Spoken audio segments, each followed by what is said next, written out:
সারা দেশে সুশৃঙ্খলভাবে শান্তিপূর্ণভাবে এবং উৎসবমুখর পরিবেশে ভোট হলেও কিছু আসনে বিশৃঙ্খলার ঘটনা দেখা গেছে।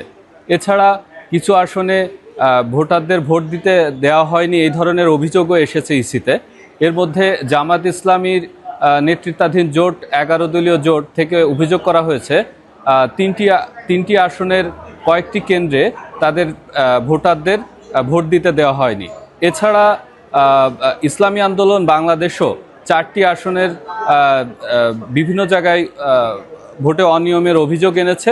তারা একটি আসনের 2টি উপজেলায় পুনরায় ভোট করারও দাবি জানিয়েছে। এছাড়া আমরা যেটা জানতে পেরেছি নির্বাচন কমিশনের তথ্য অনুযায়ী বিভিন্ন আসনে আহত এবং নিহতের ঘটনাও ঘটেছে। ইসির তথ্য অনুযায়ী একজন ব্যক্তি নিহত হয়েছেন এবং আহত হয়েছেন অন্তত 135 জন।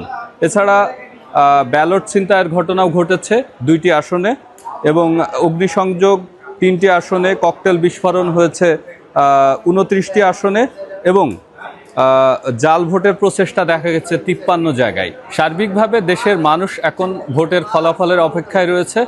নির্বাচন কমিশন যেটা জানিয়েছে 9টার পরে প্রায় 10টার দিকে তারা ফলাফল ঘোষণা শুরু করতে পারে এবং আমরা 10টার পর থেকে সারা দেশের অফিসিয়াল ভোটের ফলাফলের তথ্য জানতে পারবো।